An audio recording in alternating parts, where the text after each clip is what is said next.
nyo, simula nung gumawa kami ng Hugot episode, marami nagpadala sa amin ng mga letters na pinagdadaanan nila sa buhay, na nakaka-relate sila minsan. May nagpadala ng letter tungkol sa isang single dad na feeling ko din ay makaka-relate dahil katulad nyo, single dad din kayo. Yeah, so, ito yung kwento niya, ha? Sige.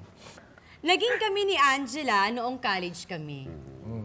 Hindi naman sa pagmamayabang, pero siya talaga ang nanligaw sa akin. Dahil palay na ang lumapit sa manok, aba, tinuka ko na. Nagulat na lang ako nang sabihin niya sa akin na buntis siya. Hindi kami nagpakasal, pero hindi ko naman siya tinakbuhan. Ako ang gumastos sa lahat ng kailangan niya, lalo na sa pagbubuntis niya. Ang isa ko lang pagkakamali, na in love ako sa isang babae. Buntis pa si Angela noon nang magdesisyon ako na iwan siya para kay Jenaline. May plano kami ni Jenaline para sa future namin. Pumayag ako mag-abroad siya kasi susunod din ako kasama ang anak ko. Kaya lang, na-shock ako nang makipag-break siya sa akin.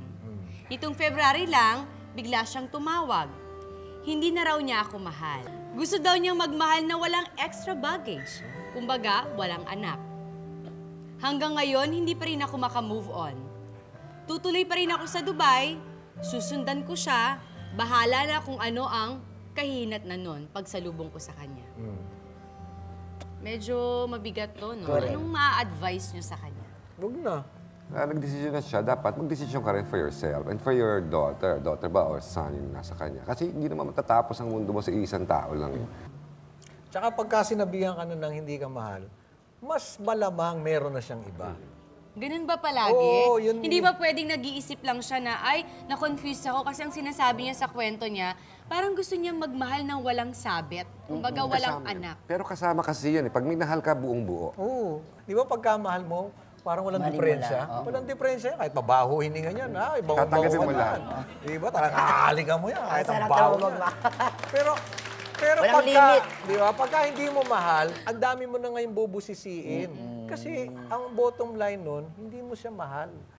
Parang ang dami mong paghuhugutan, parang pakiramdam ko may gusto kang kantahin para kay Paul. Ang ganda ng ganun, ha? Ganda ng So, segue. Baka talaga, Marian. Yan. Mga kapuso, palakpakan natin, Arnel Ignacio.